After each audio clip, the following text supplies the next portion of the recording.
Seguimos con más de este Mangú de la Mañana. Y si hay un tema que ha sido definitivamente motivo de conversación en todas partes del mundo desde finales del mes pasado, es sin duda la situación sociopolítica que está viviendo en este momento Venezuela luego de las elecciones presidenciales. Y en ese sentido, en el Mangú de la Mañana, Alex Santiago, vamos a compartir con un abogado internacionalista para conocer un poco de detalles de este tema y sobre todo del aspecto migratorio.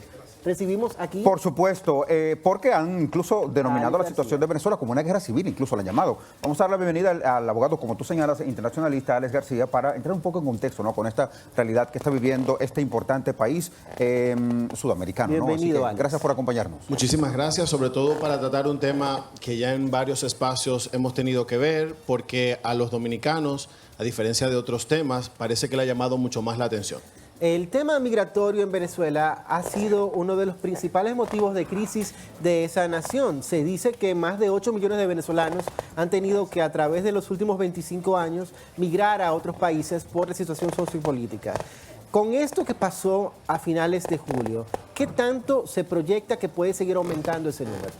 Bueno, quizás yo creo que la mayor parte de las personas ya lo entienden. Sabemos que el 28 de julio hubo unas elecciones en Venezuela en el que la oposición y una parte importante de los venezolanos fuera de Venezuela apostaron por un cambio, ¿no? Y según informes internacionales y diversos medios, parece que el candidato opositor ganó. Con mucho margen, aparentemente. Parece que sí, según los datos oficiales, ¿no? O no oficiales, oficiosos, ¿no? Oficiosos. Pero claro, una de los temores internacionales, sobre todo en los países alrededor, es que este nuevo proceso fallido de la democracia venezolana impulse a la expulsión a muchísimos de los venezolanos en territorio. Ya sabemos que es la migración más alta, el número más alto después de los de Medio Oriente, es el número mayor de una nacionalidad, y ya 8 millones, sumarle la posibilidad de que salgan. Fíjate que en las primeras semanas el número de venezolanos que salió es casi 25.000 en lo que va, y parece que el número cada vez aumenta más. A los países de alrededor, uno de los miedos, si bien es cierto, es el quiebre al sistema democrático, es la posibilidad de migraciones. Pero fíjense que los venezolanos en general en el mundo son acogidos, a diferencia de otras migraciones, de otras nacionalidades, quizás por las distintas olas, usualmente se dividen en 4 olas, los procesos migratorios de los venezolanos son bien acogidos. Pero un problema sí es cuánto de ese número llegue a un punto de quiebre, pero también el trayecto, cuánto por ejemplo, las mujeres tienen que sufrir violaciones a los derechos humanos, cuántos mueren, por ejemplo, en el estrecho del Darién, y quizás la comunidad internacional está muy preocupada por eso.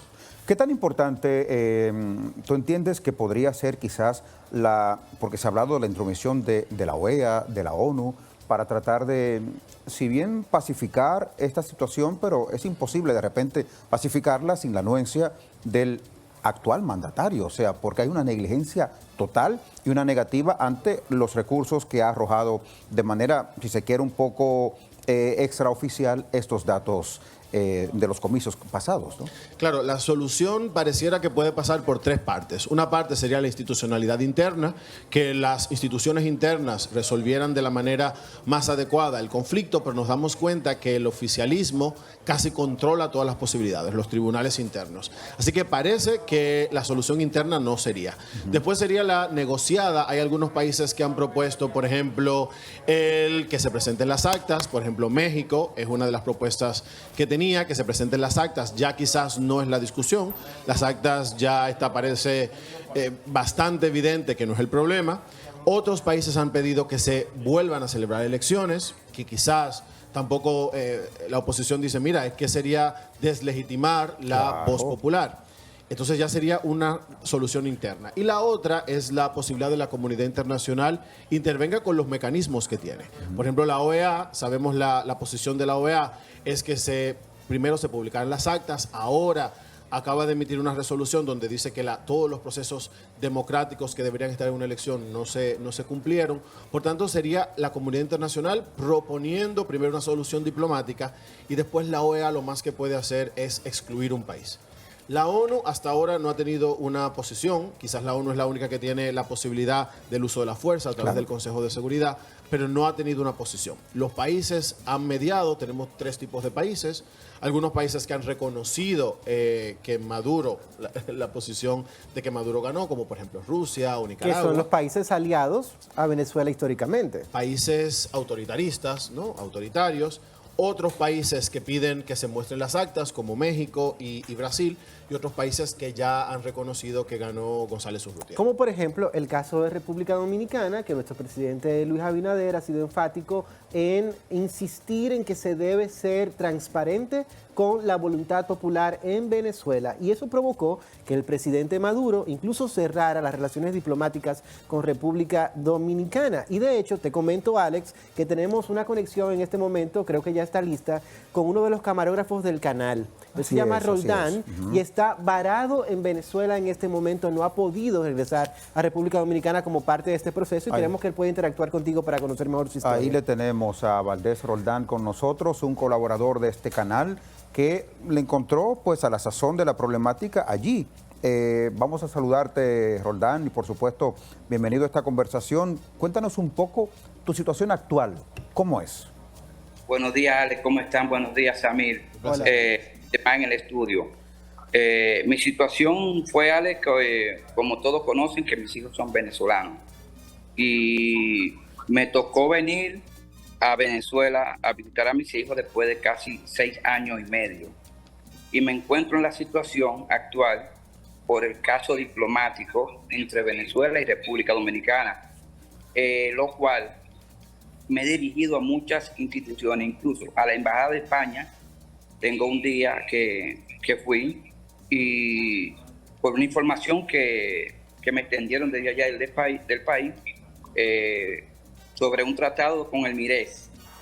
Pero cuando voy me dicen que ellos solo pueden ayudarme si yo soy un perseguido político, lo cual no lo soy. Entonces, ¿qué sucede? De yo salir por la vía de atrás, como dicen, es muy riesgoso por los pasos de la trocha, que es algo ilegal, lo cual no tendría un sellado en mi pasaporte de salida. Pero a ver, Valdés, cuando hablas de la vía de atrás, que ya lo he escuchado, por supuesto, el término en otras ocasiones, creo que lo más salomónico sería tu acercamiento a un punto limítrofe, en este caso con Colombia. No sé si lo has intentado esto. Sí. Lo que pasa es que la situación en el estado donde estoy está un poco compleja. ¿Cuál es el estado, Valdés? Altagracia de Orituco, estado Guárico. Okay, muy bien. Roldán, una preguntita para ti y para darle paso también al abogado internacionalista que pueda abordarte y poder darte algún tipo de sugerencia en ese sentido. ¿Qué tiempo llevas ya varado en Venezuela y qué acercamiento has tenido tú, por ejemplo, directamente con los ejecutivos de esta planta televisora para ver si te pueden dar soporte en esa gestión? Bueno, Samir, mira, me he mantenido en comunicación con mi jefe de departamento del canal, lo cual me han dicho que ellos han hablado mi situación en lo que es recursos humanos, que es el departamento correspondiente a la empleomanía del canal, y emocionalmente me han dado apoyo, tanto mis compañeros como mi jefe inmediato, Pavel López. Entonces, nada, ellos están esperando que yo regrese a mi trabajo. Muy bien. ¿Qué tiempo llevas? ¿Qué tiempo llevas ahí, Roldán? Ya tengo 1 mes y 2 días. Alex, ¿alguna pregunta que le tengas Mucho que hacer tiempo al ya, camarógrafo? Sí, me dijiste que te acercaste al MIREX, ¿no? Realmente no tenemos representación diplomática, pero yo creo que hay que diferenciar 2 cosas, Samir. Mira, una de las cosas fundamentales cuando 2 estados se relacionan es el tipo de acciones que puede hacer un estado dentro de otro estado. Por ejemplo, las misiones diplomáticas son las que dan asistencia a nacionales suyos dentro del otro territorio. Como no tenemos ahora relaciones diplomáticas, es un tipo de asistencia que no podemos dar. Hay un tipo de asistencia que pudiéramos hacer, como tú dices, que sería a los perseguidos políticos, porque tú le das un salvoconducto, ¿no? Que es un modo de salir donde otro estado te representa. Por ejemplo, España dice, mira, yo le doy asilo y por tanto le permito salir. Pero además de eso tenemos un problema de conectividad. Ya sabemos que no hay vuelos. Claro. Entonces habría que ver cómo a través de un tercer estado, ¿no? De República Dominicana no podemos volar, Era pero lo que quizás yo a un decía. tercer estado. Claro. Habría que ver la conexión. Me dices que te acercaste a España, lo que pasa es que República Dominicana le encargó a España, a la Embajada de España, que se encargue de los asuntos dominicanos, pero me voy a quedar con tu contacto, voy a ir a la parte del Ministerio de Relaciones Exteriores que tiene que ver con consular y quizás te pueda dar una respuesta más clara. A grandes rasgos, ese es uno de los grandes problemas cuando hay ruptura. Fíjate que República Dominicana no utiliza la palabra ruptura de relaciones diplomáticas, sino que están en suspenso, ¿no? Están suspendidas. Claro. Ya desde el 2019 nosotros teníamos una relación especial con Venezuela, porque República Dominicana reconoció a Guaidó, ¿no?, como el último presidente de un proceso democrático legítimo, y por eso no teníamos embajador en Venezuela, teníamos un encargado de negocios, ¿no? Pero progresivamente quizás el proceso actual lo dificulta. Pero para darte una respuesta quizás más acabada, me encargaré de preguntar por la parte consular para ver qué asistencia se te puede dar. República Dominicana ha sido muy coherente en su posición. Una de las líneas de la política exterior de la República Dominicana es la defensa de la democracia y los derechos humanos. Así es. Por tanto, tiene que decir que en Venezuela se está procurando que todos los procesos democráticos sean eficientes para, primero, respetar la voluntad popular y, segundo, por nuestro miedo a las violaciones de los derechos humanos. Fíjense que varios organismos internacionales están haciendo un llamado por las detenciones arbitrarias, la operación Tuntum, porque se teme de que haya violaciones de los derechos humanos de manera sistemática. Y yo creo que ahí hay un papel importante de la comunidad internacional ahora, es ver cuál es la mejor salida posible que beneficie al mayor número posible de venezolanos, a lo interno y a lo externo. Y la gran pregunta será qué posibilidades tiene, qué se le ofrece a Maduro, ¿no? Como tú decías, hay que presuponer que Maduro es el que está en el poder y un grupo de personas. Y cuando uno sopesa, habrá que decirle qué beneficios él tendrá de irse, qué beneficios de quedarse. Pensemos de que en los tribunales internacionales se le está requiriendo por crímenes de lesa humanidad, cuando usualmente son condenas muy grandes, ¿no? Si tú eres acusado y condenado, son penas muy grandes. Los Estados Unidos está ofreciendo un monto por su cabeza, como dicen, ¿no? Sí. Bueno, él también tendrá miedo de ser extraditado. Se hablaba de que se le daba una posibilidad de no persecución, o sea, como de... sí, un trato especial y no ser juzgado, ¿no? De manera, pero sería él. ¿Qué pasaría con los otros, como ejemplo Diosdado Cabello? Claro, y no, y la claro, problemática ha llegado tan tal que hoy me despierto con la información que publica justamente El País de que Maduro está dando $100 a aquellos que denuncien los que están en contra de esa visión de gobierno, ¿no? O sea que mira hasta dónde ha llegado. Y la problemática en el caso de que tenemos a Valdés ahí con nosotros vía Zoom, nuestro compañero acá que quedó varado en Venezuela, quizás no es la problemática de este receso a nivel diplomático, sino de que no hay vuelo. O sea, no hay una Pero conexión. eso forma parte de... Que es la problemática mayor, claro. Yo no quisiera hacerle preguntas que le comprometieran a O Valdés. sea, porque será fuera del aire. claro, no porque quisiera hacer tenemos el número, preguntas claro. comprometedoras, pero después preguntaremos algunas cosas. Claro. Pero pensemos de que un gobierno, dentro de los sistemas democráticos, lo importante de un gobierno es que logre la representatividad de su población y que se ajuste a unas normas internacionales mínimas, ¿no?, de respeto de derechos humanos y respeto de los principios democráticos. Y ese es quizás nuestro llamado, ¿no? Porque nosotros venimos de ahí y yo creo que hay que rescatar que en momentos neurálgicos de nuestra historia, Venezuela fue determinante Clave. para la transición democrática. Así es. Cuando Bueno. tuvimos la dictadura de Trujillo, sabemos sí. que casi le costó la vida a Rómulo Betancourt defender la democracia, y Así en es. momentos neurálgicos de nuestra historia, Venezuela nos ha apoyado. Bueno. En momentos tan recientes como la dictablanda de Balaguer. Son de hecho dos países que históricamente han estado hermanados y que nos unen muchas cosas. Roldán, antes de despedirte oficialmente del aire, quiero preguntarte si desde tu posición, si desde donde estás, has podido apreciar otros casos de dominicanos que están en la misma condición que tú en este momento. Ale, cuando estuve en Caracas, vi varios dominicanos con la misma situación, que estaban como turistas.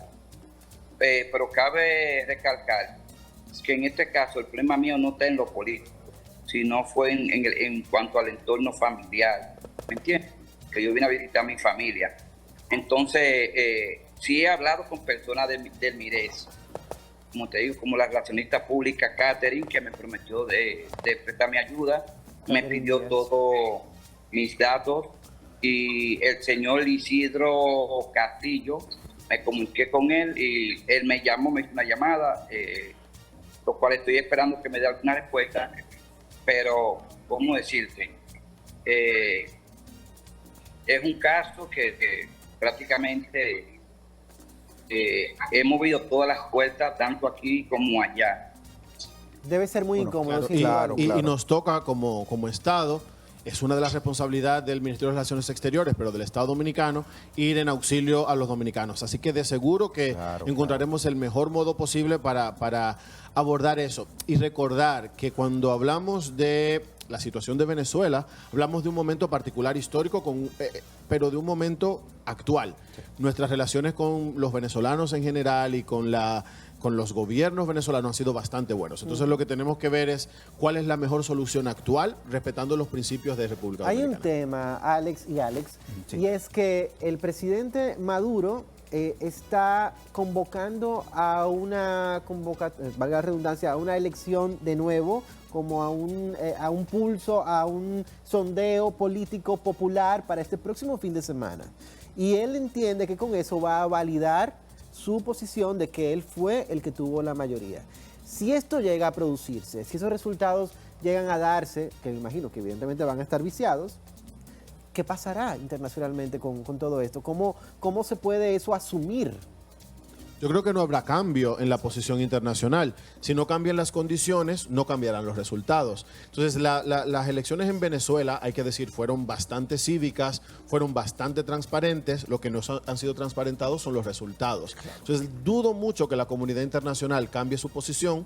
Habíamos dicho, presenten todas las actas de manera íntegra de las elecciones pasadas. Eso no se ha hecho y las condiciones no cambiarán. O sea, fíjense que de la diáspora venezolana solamente pudo 62,000 votar, millones quedaron fuera. Exacto. Si eso no se cambia, si adentro los tribunales electorales no cambian, yo creo que no habrá las garantías mínimas de que sea distinto. Y la oposición no lo va a aceptar. Fíjense que la posición de la oposición es decir, nosotros tenemos una voz popular y nosotros debemos respetarlo. Es un mandato popular. Y hacer elecciones o cambiarlos sería faltarle a eso. Bueno, quiero aprovechar el hecho de que está Valdés vía Zoom con nosotros, nuestro colaborador, camarógrafo de acá de RTVD, que como bien escucharon, quedó varado allí en Venezuela porque sus hijos son venezolanos. Pues queremos que sepas que estás, todos estamos unidos a ti, estaremos, yo realmente soy amigo tuyo, pero desconocía hasta cierto punto esta situación tan difícil por la que estás atravesando, ¿no? Que se harán y se agotarán todos los procesos necesarios y qué bueno que está acá este importante abogado internacionalista que tiene conexión directa a través del MIREX para poder ayudarte, ¿no? Así que gracias, Valdés. ¿Alguna información puntual con la que quieras que vamos a despedirte, no? Sí, Ale, muchas gracias, agradecido con la producción, tanto como Saidubi, como usted y todos mis compañeros que, bueno, hasta el sol de hoy me han estado dando el apoyo emocional y bueno, es como te digo, son situaciones que se presentan y hay que saber manejarlas. Claro. Hay cosas que son complejas, que bueno. Pues muy bien, Valdés, toda nuestra solidaridad contigo y nos mantendremos en comunicación y siempre pues y que podamos unidos utilizar a ti. Todos los canales para solucionar esa viabilizarlo, situación, ¿no? Y la de otros dominicanos. Gracias, Roldán. Enhorabuena, Nos compañero. mantenemos en contacto. Muy bien, muy bien. El hecho, Alex, de que una gran parte de la comunidad internacional ha desconocido los resultados de la presidencia en Venezuela y que eso de alguna manera los termina aislando, ¿qué tanto puede resistir el mandatario actual esa situación? Depende de hasta cuánto esté dispuesto a jugar, ¿no? Ya antes, en el 2019, hubo un aislamiento internacional muy importante. Muchos países no reconocieron las elecciones y, por tanto, o rompieron relaciones diplomáticas o fueron sancionados, por ejemplo, por los Estados Unidos. Eso implicó que se acercara a otro bloque, se acercó más a China, se acercó más a Rusia, y eso desequilibró el poder. O sea, tenemos una conciencia occidental de muchos países, pero sabemos que hay dos potencias muy importantes, Rusia y China. Que sea aislado de la comunidad latinoamericana no garantiza de que tenga resultados distintos si está dispuesto a jugársela. Fíjense que una de las razones por la que un país no quiere ser excluido de la comunidad internacional es por beneficio de su población. Dice, mira, si la comunidad internacional me aísla, cortamos el comercio, cortamos relaciones diplomáticas, pero si a ti no te interesa mucho, Pensemos otro país cercano, por ejemplo, Nicaragua. Nicaragua está bastante aislado, pero los presidentes, ¿no? El presidente y su esposa no les importa, ¿no? Y eso ha implicado, evidentemente, una debacle de la economía, una debacle en los respetos de los derechos humanos, pero son países que se aíslan a propósito. Fíjense que se han tomado medidas ahora para expulsar las ONGs. Eso es una disposición que tú dices, mira, a mí no me importa que me aíslen. Nicaragua acaba de expulsar ayer 1.500 ONGs, incluyendo religiosas. Un absurdo, ¿eh? Un absurdo. Venezuela acaba de aplicar una ley contra las ONGs y contra las redes sociales. Son países que dicen, mira, a mí no me importa estar aislado, porque el beneficio de un grupo de poder quizás se mantenga en detrimento de su población. Claro. Actitudes anarquistas, actitudes anarquistas totalmente. Bueno, hay que recordar, por supuesto, que también la misma declaración de Santo Domingo que se hizo ante la segunda legislatura del presidente Abinader y que unió a más de 20 países, a muchos les sorprendió cuando de repente el ministro de Relaciones Exteriores, el canciller Roberto Álvarez, pues daba a conocer estas informaciones y avalado por demás del presidente Abinader, que estuvo al lado de él en todo momento, pues secundando todo aquello. Así que República Dominicana continúa firme, ¿no?, en esta postura y en esta decisión. Gracias, Alex García, por acompañarnos. Un placer y ojalá que veamos pronto cambios positivos. Así será.